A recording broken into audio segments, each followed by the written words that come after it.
Hello everyone, welcome to IT station. I am Rishabh from IT Delhi. आज हम lecture 3 start करेंगे। उससे पहले मैं आपको बता दूं, हमने लेक्चर 2 में अपनी डेफिनेशंस कंप्लीट करी।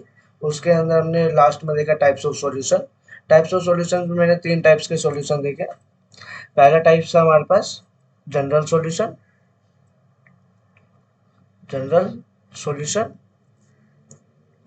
दूसरा हमने देखा पर्टिकुलर सॉल्यूशन। सॉल्यूशन थर्ड पे हमने देखा सिंगुलर सॉल्यूशन। तीनों की डेफिनेशंस देखी हमने। हमने देखा कि जनरल सॉल्यूशन वो सॉल्यूशन होता है जो डिफरेंशियल इक्वेशन होगी। सपोज करो ये हमारे पास कोई डिफरेंशियल इक्वेशन है, ये दो ऑर्डर की है। अगर हमने कहा ये हमारे पास जो इसका सॉल्यूशन है y, तो ये कितने आर्बिट्रेरी कांस्टेंट कंटेन करेगा। तो पर्टिकुलर सॉल्यूशन क्या होता है, जो इस जनरल सॉल्यूशन से हमें मिले। हमारे पास जो आर्बिट्रेरी दो कांस्टेंट थे उनकी सपोज करो c1 और c2, हम उनकी पर्टिकुलर वैल्यू फिक्स करते हैं, सपोज करो 1 और 2। तो हमारे पास वो जनरल सॉल्यूशन ही क्या बन जाएगा, पर्टिकुलर सॉल्यूशन। अब हमारे पास लास्ट में हम बात करते हैं सिंगुलर सॉल्यूशंस के ऊपर। तो आज हम पहले तो सिंगुलर सॉल्यूशन निकालना सीखेंगे। सो सबसे पहले सिंगुलर सॉल्यूशन निकालने के लिए हम वर्किंग रूल देख लेते हैं। Working rule to find singular solution. So अब पहला पॉइंट लिखेंगे हम। हमारे पास है लेट द डिफरेंशियल इक्वेशन। हमारे पास डिफरेंशियल इक्वेशन किस फॉर्म की है, इंडिपेंडेंट वेरिएबल, डिपेंडेंट वेरिएबल, और हमारे पास dy by D X equal to 0। इसमें रिमार्क बना लो या फिर पॉइंट डाल लो, हम जो dy बाई डी एक्स है उसे p से डिनोट करेंगे। सो हम इस dy बाई डी एक्स को p से डिनोट कर लेते हैं, p। दूसरा क्या है, दूसरा पॉइंट है हमारे पास, ये स्टेप भी मान सकते हैं या ये कह लो कि हम इनको फॉलो करेंगे तो हमारा सॉल्यूशन आ जाएगा। Let the complete solution of equation 1। Equation 1 का हमारे पास जो कंप्लीट सॉल्यूशन है, बी क्या है वो सॉल्यूशन, हमने मान लिया 5x। हमें पता है वो कंप्लीट सॉल्यूशन है, तो वो क्या रखेगा, एक आर्बिट्रेरी कांस्टेंट रखेगा। इसको हम मान लेते हैं 2। अब हम आते हैं पॉइंट 3 के ऊपर। पॉइंट 3 हमारा कहता है कि हमारे को क्या करना है। सपोज स्टेप 3 को हम लिख लेते हैं, स्टेप 2 भी लिख सकते हैं इसको। क्यों स्टेप 2 लिखेंगे ये मैं बता देता हूँ। हमें क्या करना है, del F by del P करना है इक्वल टू 0। इसको मैं नाम दूंगा 3। हमें क्या करना है, जो डिफरेंशियल इक्वेशन है उसका डेरिवेटिव करना है, उसका पार्शियल डेरिवेटिव हमें करना है p के रिस्पेक्ट में, और इक्वल टू हमें पुट करना है 0। इक्वल टू 0 पुट करने के बाद हमारे पास यहाँ से कुछ p की वैल्यूज आ जाएंगी। फिर from 1 and 3 eliminate p। This applies, we get singular solution. यहाँ पे एक ये हमारे पास आ जाएगा सिंगुलर सॉल्यूशन। एक तो ये तरीका। अब हमारे पास बात आती है कि हमें इसके अंदर अपने कंप्लीट सॉल्यूशन की क्या जरूरत पड़ी। कंप्लीट सॉल्यूशन की हमारे पास यहाँ पे क्या जरूरत है। हाँ, तो हमारे पास हमने देखा हमारे पास डिफरेंशियल इक्वेशन थी, हमने डेरिवेटिव किया p के रिस्पेक्ट में। हमने जब इक्वल टू 0 किया, इक्वेशन 1 और 3 के हेल्प से हमने p को एलिमिनेट कर दिया। जो हमें मिला वो हमारे पास हो जाएगा कंप्लीट, वो हमारे पास हो जाएगा नॉट कंप्लीट, वो हमारे पास हो जाएगा सिंगुलर सॉल्यूशन। सपोज करो कभी कभी हमारे पास डिफरेंशियल इक्वेशंस आती हैं जिसके अंदर जो p को एलिमिनेट करना वो थोड़ा सा डिफिकल्ट हो जाता है। एक ऐसा एग्जांपल भी हम आपके साथ डिस्कस करेंगे। स्टेप 2 डैश, इसके अंदर हम क्या करेंगे, अब हम अपना कंप्लीट इंटीग्रल निकाल, अपना कंप्लीट इंटीग्रल की हेल्प से सिंगुलर सॉल्यूशन निकालेंगे। मतलब अब हम डेरिवेटिव करेंगे c के रिस्पेक्ट में इक्वल टू 0। इसको हम नाम देते हैं 3 डैश, वही from 2 and 3 dash eliminate P, not P, eliminate C. अब हम क्या करेंगे, अपने एलिमिनेट करेंगे सी को। This implies we get singular solution. मतलब हमने सॉर्ट ऑफ क्या किया, डिफरेंशियल इक्वेशन ली, उसका अंदर हमने जो dy बाई डी एक्स था उसको p से रिप्लेस किया, डिफरेंशियल इक्वेशन का जो फंक्शन उसे f से डिनोट किया, हमने उसे p के रिस्पेक्ट में डेरिवेटिव किया, और डिफरेंशियल इक्वेशन और इस वाली इक्वेशन की हेल्प से हमने अपने एलिमिनेट करा p को, सिंगुलर सॉल्यूशन मिल गया। दूसरा तरीका, सपोज करो कभी कभी p एलिमिनेट करना बहुत डिफिकल्ट हो रहा है, मतलब p हमारे पास कोई इम्प्लीसिट फंक्शन आ जा रहा है डेरिवेटिव करने के बाद, इसमें p निकलना बहुत ज्यादा मुश्किल हो रहा है। सपोज करो कि वो साइन के एंगल में आ गया या वो कोस के एंगल में आ गया, तो उसे एलिमिनेट करना थोड़ा सा डिफिकल्ट हो जाता है। पर हम मान लो वहां पे अपना जनरल सॉल्यूशन निकाल पा रहे हैं, जनरल सॉल्यूशन निकाल लेंगे, वहां पे हमारे पास एक आर्बिट्रेरी कांस्टेंट आएगा, तो जनरल सॉल्यूशन है तो आर्बिट्रेरी कांस्टेंट रखेगा, वो आर्बिट्रेरी कांस्टेंट को ही एलिमिनेट हम करेंगे, इसका सॉल्यूशन है 5 इक्वल टू 0। अब डिफरेंशियल इक्वेशन और इस आर्बिट्रेरी डिफरेंशियल इक्वेशन का जो सॉल्यूशन था उससे, और हमारे पास जो del five by del C है इक्वल टू 0, इसकी हेल्प से हम क्या करेंगे, सी को एलिमिनेट करेंगे और हमें सिंगुलर सॉल्यूशन मिल गया। अब हम एक दो रिमार्क देख लेते हैं पहले, फिर हम निकालना सीखेंगे, प्रैक्टिस करेंगे एक दो क्वेश्चंस के ऊपर। पहला रिमार्क लिखो कि in Clairaut's equation, in Clairaut equation p discriminant equal to c discriminant। आप ये मत सोचिए कि ये p डिस्क्रिमिनेंट और c डिस्क्रिमिनेंट कुछ नहीं है, ये बस कह रहा है कि हमारे पास जो जनरल सॉल्यूशन है वो ही हमारे पास डिफरेंशियल इक्वेशन कैसे। अब हमारे पास, मैं आपको बताता हूँ क्लेरेट इक्वेशन क्या होती है। पहले तो सपोज करो कोई भी डिफरेंशियल इक्वेशन दी हुई है हमारे पास, F of X Y P equal to 0, वो पता है पर्टिकुलर एक फॉर्म की होगी, कैसी, y equal to P x plus F of P. हमारे पास डिफरेंशियल इक्वेशन किस फॉर्म की होगी, y equal to P x plus F of P. अब ये कहते हैं, यहाँ से हमें पता चलता है p डिस्क्रिमिनेंट और c डिस्क्रिमिनेंट इक्वल, इस बात का क्या मतलब है, जहां जहां p है वहां c लगा दो, simple, C X plus F of C. ये मेरे पास क्या है, ये मेरे पास सॉल्यूशन है, वो भी कैसा, जनरल। मेरे पास अभी क्या आ गया, इस डिफरेंशियल इक्वेशन का जनरल सॉल्यूशन आ गया। जनरल सॉल्यूशन आने के बाद हमारे पास क्या करना है, हमें वही सिंगुलर सॉल्यूशन निकालने के लिए सी को एलिमिनेट करना है, उसकी हम मदद ले लेंगे। अब हम आते हैं दूसरी बात पे, रिमार्क नंबर 1। रिमार्क का दूसरा पॉइंट डालिए, अगर मान लीजिए if the given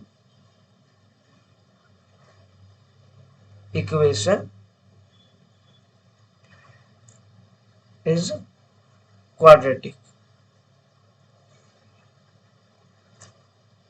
in P and is of the form AP square plus BP plus C equal to 0,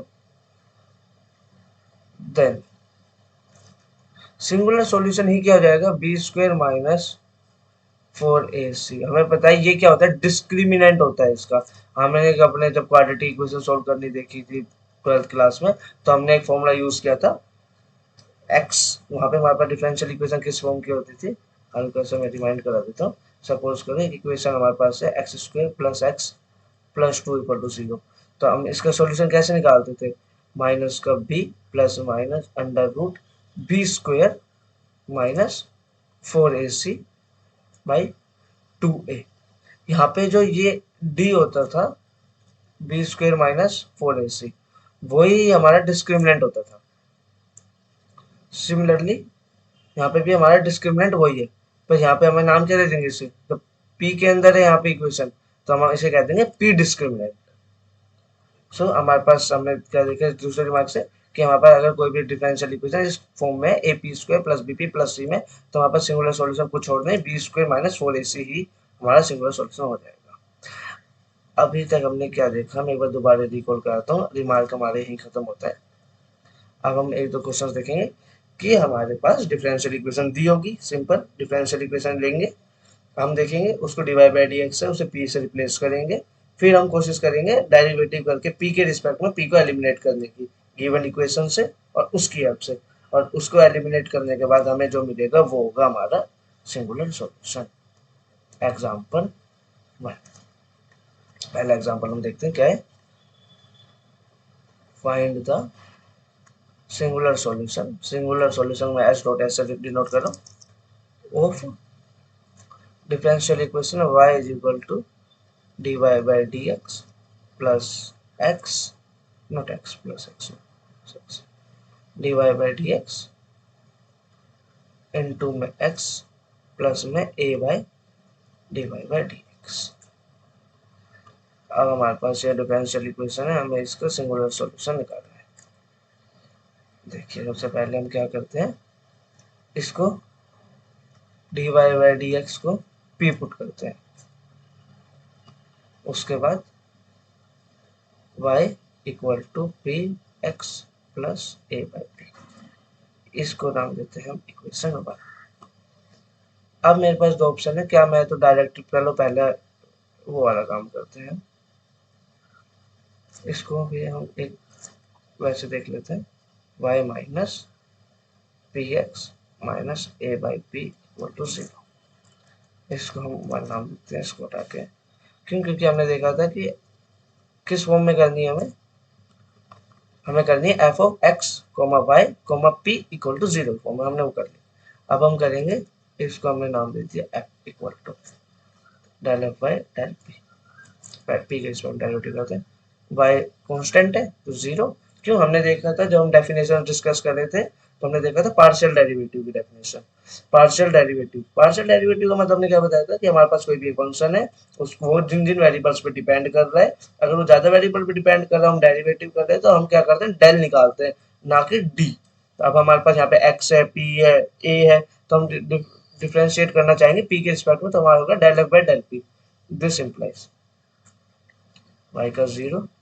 p का 1, x माइनस का plus a by p square, मान के चलो आपको डिफरेंशिएट करना तो आता ही होगा, तो हमने यहाँ से निकाला, this implies x is equal to a by p square, this implies p is equal to a by x,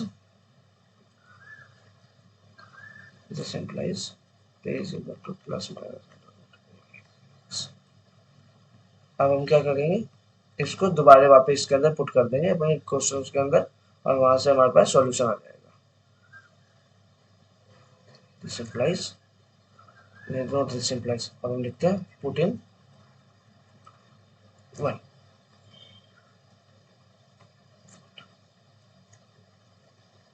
one में हमने पुट किया तो क्या मिला, y is equal to x है, तो हमारे पास आ जाएगा प्लस माइनस में एक साथ हम वैल्यू पुट कर देते हैं, x into root A by X plus minus A upon में under root A by x.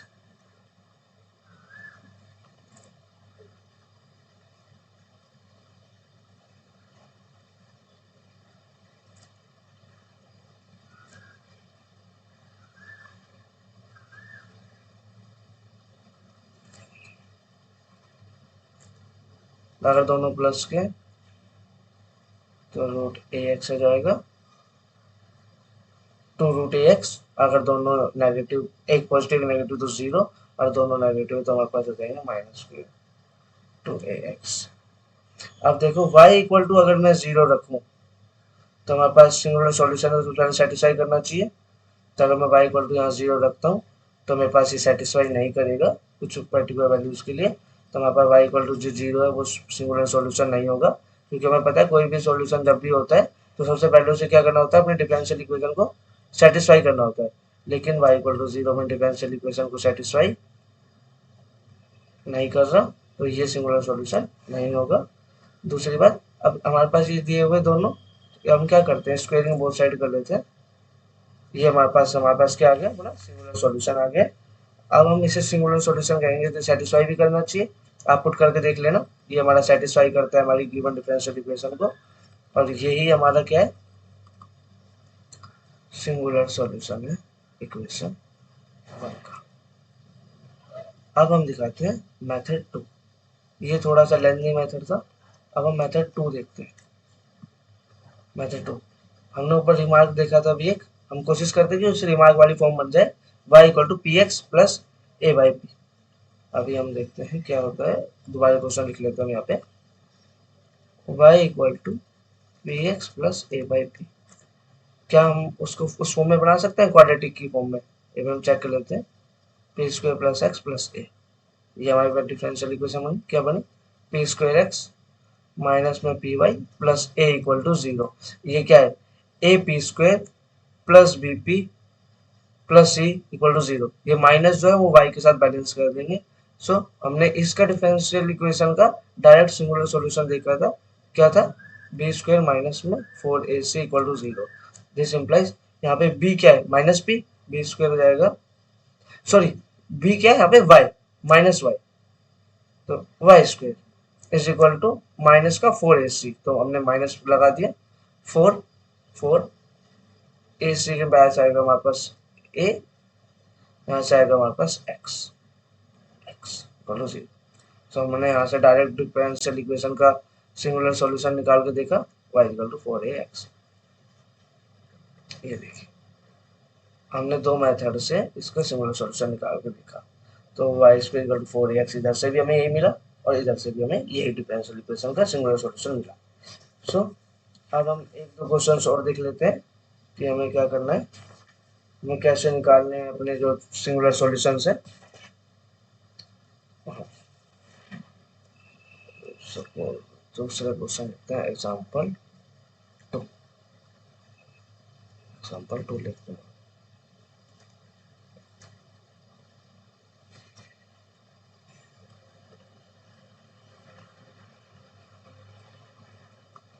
Example two, y square y dash plus 1 equal to 9, find the singular solution. क्या करना है हमें, d y by D x, हमने देखा था d y by D x को y dash से भी डिनोट करते हैं। सबसे पहले हम इसे पी से रिप्लेस करेंगे, हमने पी से रिप्लेस किया। फिर हम इसको F of x comma Y comma P की फॉर्म में बनाएंगे। हम उसे बनाते हैं Y square P plus 1 minus 9 equal to 0 की फॉर्म में। अब हम क्या करेंगे, del F by del P निकालेंगे। Del F by del P क्या निकालेंगे, पी के respond derivative Y square as it is, P का डेरिवेटिव 1, ये 0, 9 का डेरिवेटिव भी हमारे पास हो जाएगा 0। तो वाई स्क्वायर इक्वल टू 0,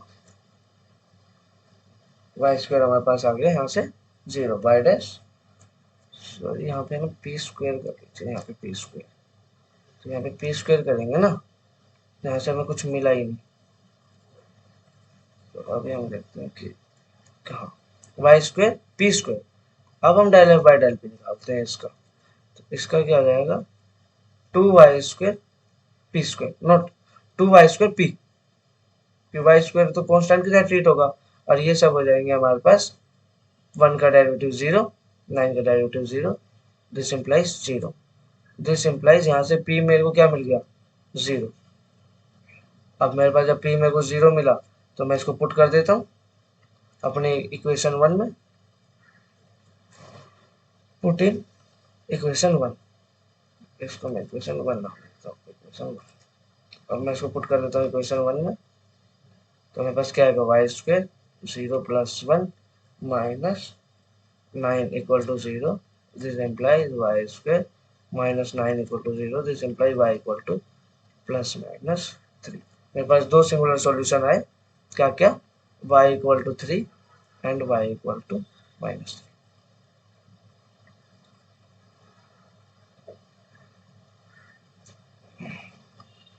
और मैं एक चीज और दिमाग में लिखवा देता हूँ, दिमाग कि जो हमारे पास सिंगुलर सॉल्यूशंस होते हैं ना, is like tangent of family square. मतलब हमारे पास जो सिंगुलर सॉल्यूशंस होते हैं वो हमारे पास एक टेंजेंट की तरह काम करते हैं.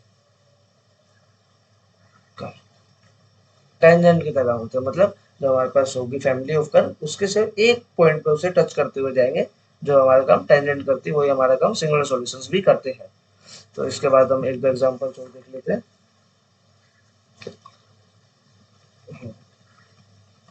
एग्जांपल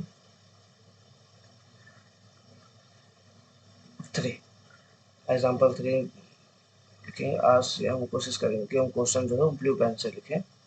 क्वेश्चन है 3y is equal to 2px minus में 2p square by x. Find the singular solution. तो अब हम इसका सिंगुलर सॉल्यूशन निकालने की कोशिश करेंगे. तरीका वही है,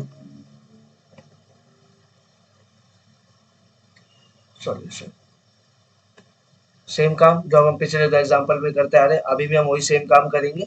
क्या काम करेंगे, हम p के रिस्पेक्ट में सबसे पहले तो हम इसको एक साइड ले आएंगे. हम इसे f बनाने की कोशिश करेंगे. f of x, y, p equal to 0. This implies 3y minus 2px plus में 2p square by x equal to 0. इसे हम मेथड 1 और मेथड 2 दोनों से करके देखेंगे क्या ये क्वेश्चन दोनों से हो रहा है. कैसे, यहाँ पे मेथड 1 मेथड यहाँ पे लिख देता हूँ मैं मेथड 1. यहाँ पे है मेथड 2. मेथड 1 क्या है, del f by del p equal to 0. This implies 0 minus 2x plus में 4p by x equal to 0. 2x square is equal to 4p. This implies p equal to x square by 2. तो आप इसको put in equation 1. Equation 1 हमें किसको नाम दे देते अपने, इसको क्वेश्चन को जो होता है उसको हमने पुट कर दिया.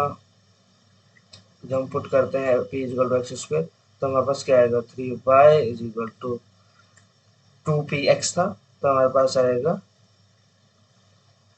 2 से 2 कट गया, ये 2 से px वाला कट गया, 2px माइनस में 2p स्क्वायर मतलब by x. This implies 3y is equal to x cube minus x cube by 2. मैं थोड़ा सॉल्व कर देता हूँ तो देखने में आसान हो गया. This implies 3y is equal to x cube minus x cube by 2 x cube by 2.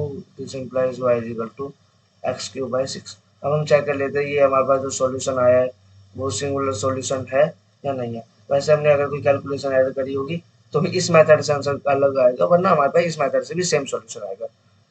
3y(x) minus में 2p(x स्क्वायर), तो पहले मैं x से मल्टीप्लाई कर देता हूँ. 2p square is equal to 0. इसको मैं लिख लेता हूँ सही फॉर्मेट में. 2p स्क्वायर माइनस में 2x स्क्वायर p प्लस में 3y(x) इक्वल टू 0. हमें पता है A P square plus B P plus C equal to 0 का जो सिंगुलर सॉल्यूशन होता है वो डायरेक्ट पता है b square minus 4ac equal to 0 होता है. तो बी स्क्वायर क्या है, 4x की power 4 B square minus 4ac, 4 का आ जाएगा 12 ac,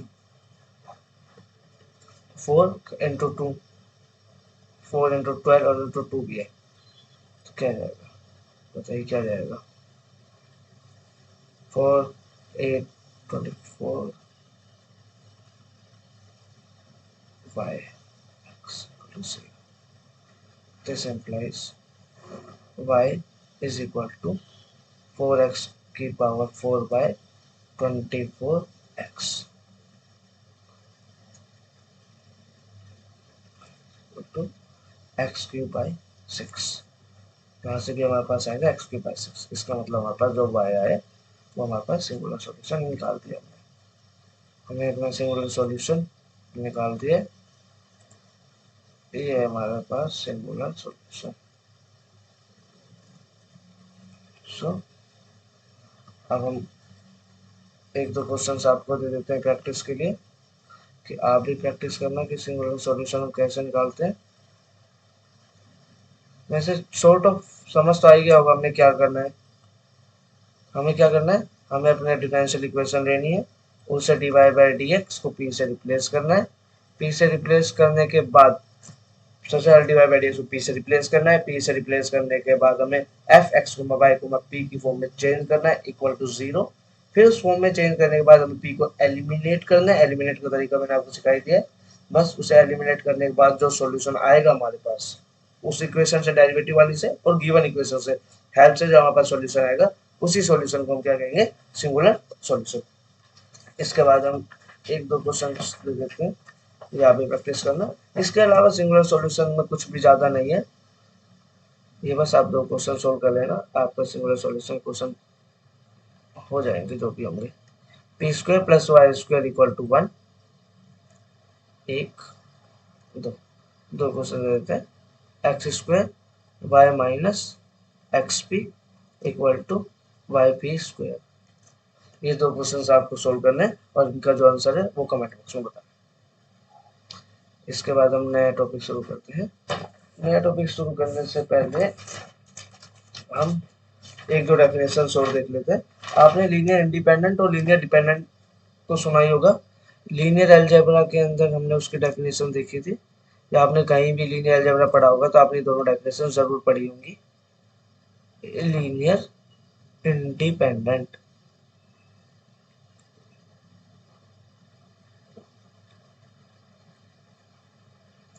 लिखिए, डेफिनेशंस लिखिए क्या होती है. The n function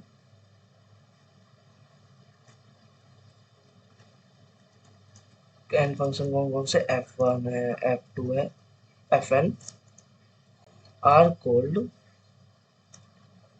linear independent on an interval I if for any x belong to I the identifier c1 f1 plus c2 f2 plus cn fn equal to 0. This implies c1 c2 cn equal to 0. मतलब मैं कहता हूँ क्या है मतलब इसका, अगर suppose करो मेरे पास n फंक्शंस है तो मुझे क्या करना है, उनका लीनियर कॉम्बिनेशन बनाना है. कैसे बनाऊंगा, c1 f1 plus c2 f2 plus c3 f3 up to cn fn, सबका जो सम होगा वो इक्वल टू 0 है. तो हमारे पास जो कांस्टेंट हमने उनके कोफिशिएंट में लगाए थे वो सारे 0 होने चाहिए. तो हमारे पास जो फंक्शंस थे वो सब लीनियरली इंडिपेंडेंट थे, जिसे हम एल आई भी बोलते हैं.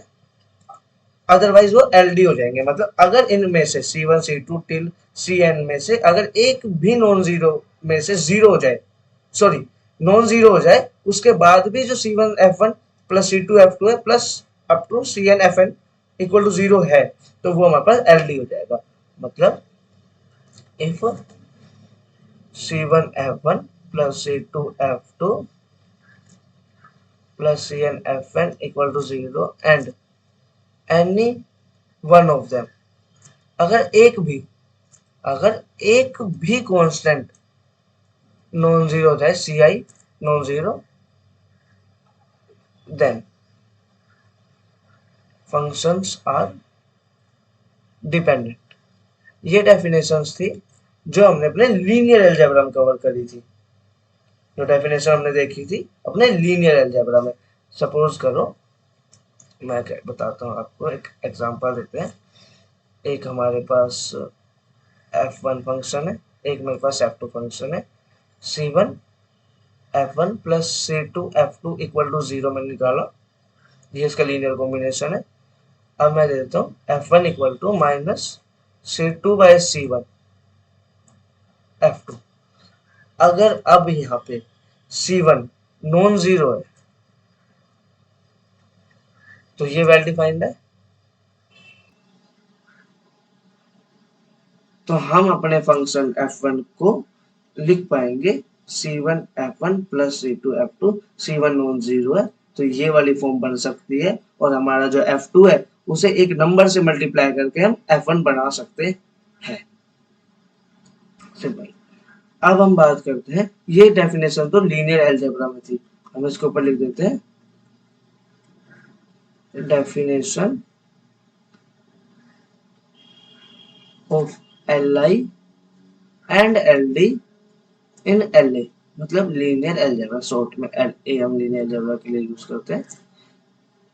अब इसके बाद हम आते हैं, ये लाइन हम फिट हो यहाँ पे स्टार मार्क।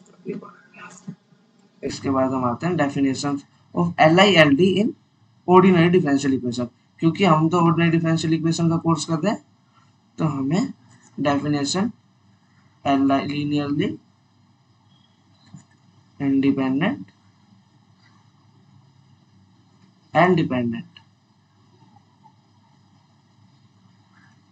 इन ODE, हमें ये वाली डेफिनेशन समझनी है। इसका क्या मतलब है कि लीनियर अलजेब्रा की डेफिनेशन तो हमने समझ ली कि अगर जो लीनियर कॉम्बिनेशन है उसके अंदर एक भी कांस्टेंट हमारा नॉन जीरो हो जाता है, अगर हमारे पास एक लीनियर कॉम्बिनेशन है फंक्शंस का, उसमें से अगर एक भी कांस्टेंट उनका कोफिशिएंट जो नॉन जीरो लेकिन सम फिर भी जीरो आ जाए तो हमारे पास क्या हो जाएगा, एल हो जाएगा। तो यहाँ पे चीज लिख लो, अगर मान लो सपोज एफ आई कोई एक फंक्शन है, f1 f2 fn के बीच में कोई fi एक फंक्शन है वो जीरो है, then necessarily c1 f1 plus c2 f2 ये भी जीरो है, cn fn। दिस इंप्लाइज, ये जो नेसेसरली वो इंप्लाइज वाले के लिए लिखा है, functions are LT, functions are LT. क्यों आर एलटी, क्यों क्यों क्योंकि हमें क्या पता है, अगर एक फंक्शन इनके बीच में से जीरो है, अगर एक भी फंक्शन इनके बीच में जीरो हो गया, सपोज करो मैंने दो ही फंक्शन लिए f1 और f2, मैंने f1 रख लिया 1 कांस्टेंट फंक्शन और f2 रख लिया मैंने 0, तो हमारे पास जो जीरो अगर सम बनाना है तो हमारे पास जो c1 कोफिशिएंट होगा 1 के साथ वाला उसे तो हम जीरो रखना पड़ेगा जब वो खत्म होगा। दूसरा, अगर c2 जो f2 जो मेरा फंक्शन है अगर वो 0 है तो मैं फिर c2 को चाहे 1 रखूं चाहे 2 रखूं चाहे कोई भी कांस्टेंट नंबर रखूं, वो मेरे पास सम जीरो ही देगा। इसलिए हमारे पास जो सी आई जो हमने अभी पॉइंट लिखा था स्टार बना के, इसके अंदर जो एफ आई का कोफिशिएंट होगा सी आई, वो मैं नॉन जीरो रखने के बाद भी मेरे पास जो सम आएगा वो जीरो आएगा। ठीक है, तो अब हम बात करते हैं डेफिनेशन इन ओडी के ऊपर। ओडी के अंदर क्या होता है, यहाँ पे सॉल्यूशंस होंगे हमारे पास, अब उनकी बात करेंगे। y1 y2 मैं दो लेके चलता हूँ, आर्बिट्रेरी नहीं, मैं y1 और y2 दो की बात करता हूँ। मैं कहूंगा कि y1 और y2 मेरे पास जो दो सॉल्यूशंस है या फंक्शंस ऑफ एक्शन कुछ भी कह सकते हैं, और एलडी, ये लीनियरली डिपेंडेंट होंगे इफ देयर एग्जिस्ट एक अल्फा ऐसा एग्जिस्ट कर जाए, कैसा एग्जिस्ट कर जाए, नॉन जीरो अल्फा ऐसा एग्जिस्ट कर जाए, सच दैट, मैं क्या लिख पाऊं, सच दैट मैं लिख पाऊं y1 is equal to alpha times y2। यहाँ पे वो मतलब था जो हमने उसके पॉइंट से निकाला था कि हमारे पास y1 is equal to alpha times y2 अगर मैं लिख पाऊं तो मेरे पास y1 और y2 क्या हो जाएंगे, एलडी हो जाएंगे। लेकिन एक बात याद रखना, जो हमारे पास ये अल्फा है इसके लिए ये पर्टिकुलरली चेंज करने इसके वैल्यू के साथ, मान लो मैं y1 और y2 की वैल्यू चेंज करता हूँ तो ये अल्फा भी चेंज हो जाएगा, नहीं, अल्फा इज फिक्स्ड कांस्टेंट। अभी हम एग्जांपल देखते हैं कैसे। सपोज करो सबसे पहले इसमें हमें बात याद रखनी पड़ेगी कि हमारा जो इंटरवल आई होगा ऑन एन आई, इंटरवल आई इसका बहुत मैटर होगा। कैसे अभी मैं दिखाता हूँ। सपोज करो मेरे पास एक y1 है एक्स फंक्शन और y2 है मेरे पास mod X function on R. R के लिए मुझे ऐसे बात करनी है तो मेरे पास y इक्वल टू एक्स क्या फंक्शन होगा, ये होगा मेरे पास y इक्वल टू एक्स। ये डॉटेड लाइन में इसलिए दिखा रहा हूँ, चलो किसी और कलर से ड्रॉ कर देता हूँ। तो ये y इक्वल टू एक्स है और यहीं पे मैं दूसरा भी ड्रॉ कर देता हूँ y equal to mod x. सबको पता है y equal to mod x का ग्राफ कैसा दिखेगा, ऑन आर ऐसा दिखेगा। अभी हमने देखा कि अगर ये मेरा एल आई और एल डी है तो कैसे होंगे। अगर ये मेरे पास एल डी है तो एक अल्फा ऐसा जरूर एग्जिस्ट करेगा। तो सपोज करते हैं अगर मैं इधर से इधर वाले पार्ट के लिए देखूं तो मेरे पास y equal to 1 dot x, ये ग्राफ इधर का था, नोट 1 डॉट एक्स। मैं इसको लिख देता हूँ y1 is equal to 1 dot y2। बात सही है, जो मेरे पास y1 है वो 1 डॉट y2 है राइट साइड के लिए। लेकिन लेफ्ट साइड के लिए क्या करना पड़ेगा, मुझे पता है लेफ्ट साइड के लिए क्या है y1 is equal to minus y2। ये राइट के लिए 1 रखता है कोफिशिएंट और लेफ्ट के लिए -1 रखता है। पर हमें क्या पता है पूरे इंटरवल आई के लिए एक फिक्स कांस्टेंट मिलना चाहिए मुझे, लेकिन मुझे लेफ्ट और राइट के लिए अलग अलग रखना पड़ेगा हमेशा। इसलिए ये हमारे पास क्या हो जाएंगे, एल आई हो जाएंगे, क्योंकि ये क्या नहीं है, ये एल डी नहीं है। एल डी क्यों नहीं है, क्योंकि हमें का अल्फा की एग्जिस्टेंस नहीं मिलती। सपोज करो यहाँ पे ही अगर मैं सेम काम करूँ y इक्वल टू एक्स रखूँ और y2 इक्वल टू मैं मोड एक्स ही रखूँ, लेकिन on x belongs to 0 to infinity. अब देखो, अब मेरे पास जो हमारे पास ग्राफ आएगा उसके अंदर ये y इक्वल टू एक्स की लाइन होगी और जो दूसरा ग्राफ आएगा ये मेरा y equal to mod x होगा। अब मेरे पास दोनों ही ग्राफ के अंदर मेरे पास क्या है, एक चीज कॉमन है कि राइट साइड वाला ही पार्ट है, क्योंकि डोमेन राइट साइड है। तो मैं y1 equal to 1 dot y2 लिख सकता हूँ, y1 is equal to 1 dot y2।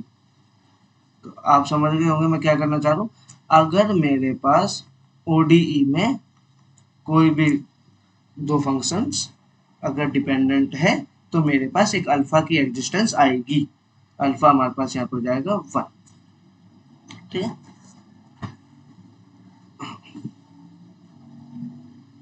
तो इंटरवल आई का बहुत ज्यादा इंपॉर्टेंट रोल है।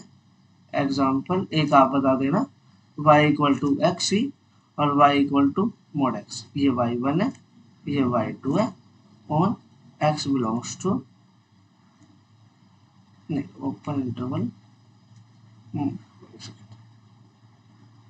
ओपन इंटरवल माइनस इन्फिनिटी से 0 तक। इज इट एल आई और एल डी? कमेंट बॉक्स में आपको इसका आंसर देना है। ये एल आई है तो क्यों है, एल डी है तो क्यों है। इसके बाद हम दो डेफिनेशंस देख लेते हैं अपने। Initial value problem,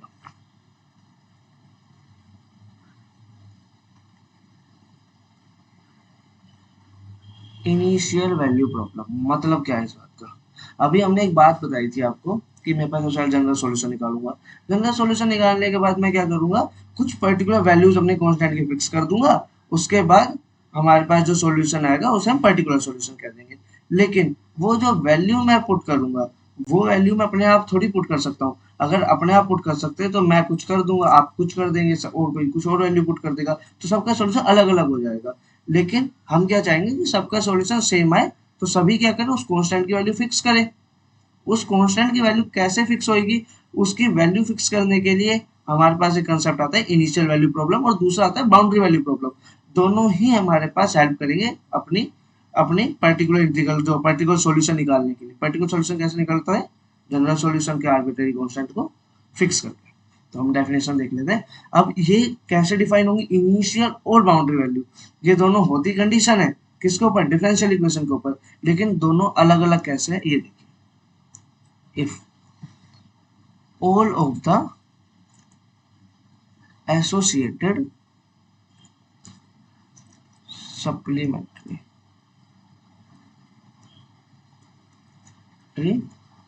condition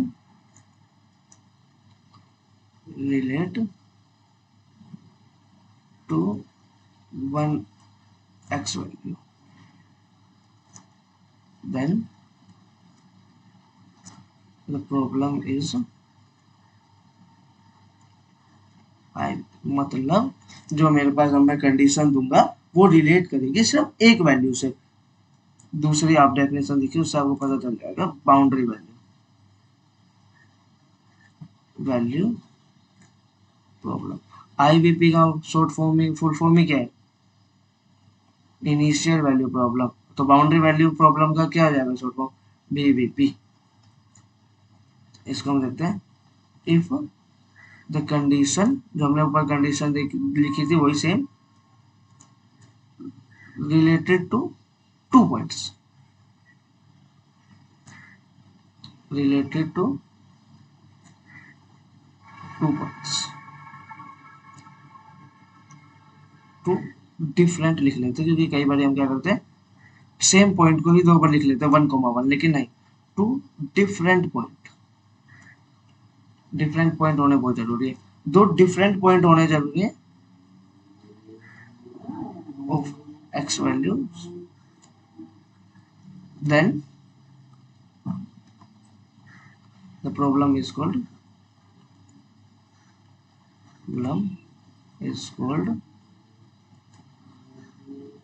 boundary value problem. मतलब सपोज करो, एग्जांपल मैं देता हूँ d2y by D x square plus में dy by D x plus में y इक्वल टू 0। ये डिफरेंशियल इक्वेशन है। इसके अंदर अगर ये 2 ऑर्डर किए तो उसके बाद जो जनरल सॉल्यूशन होगा उसके पास कितने आर्बिट्रेरी कांस्टेंट आएंगे? 2। अब सपोज करो मैं आपको देता हूँ जो y इक्वल टू 0 0 है, जो आप y सॉल्यूशन निकालेंगे वो एक तो y 0 0 सेटिस्फाई करेंगे और y dash 0 equal to 0। 2 arbitrary constant तो हमें 2 इक्वेशंस की जरूरत पड़ेगी। तो हमारे पास इन दोनों की हेल्प से हमारे पास C1 और C2 जो 2 आर्बिट्रेरी कांस्टेंट थे उनकी वैल्यू मिलेगी। लेकिन अगर मैं देखूं तो ये जो कंडीशन है वो सिर्फ 0 एक फिक्स वैल्यू पे डिपेंड करती है। तो इस वाली प्रॉब्लम को हम बोलेंगे इनिशियल वैल्यू प्रॉब्लम। इस पूरे को हम बोलेंगे इनिशियल वैल्यू प्रॉब्लम। इस पूरी को हम बोलेंगे इनिशियल वैल्यू प्रॉब्लम। अभी मैं दिखाता हूँ यहीं पे सेम काम। अगर सपोज करो ये ही डिफरेंशियल इक्वेशन मैं रखता हूँ, सेम डिफरेंशियल इक्वेशन में रखता हूँ। अब मैं क्या करता हूँ, मैं कह देता हूँ y ऑफ 0 मेरा 0 है और मेरा y ऑफ 1 इक्वल टू भी 0 है। अब मेरे पास यहाँ पे मैंने जो कंडीशंस थी वो चेंज कर दी। अब मैंने y ऑफ 0 को 0 करा, y ऑफ 1 को 0 किया।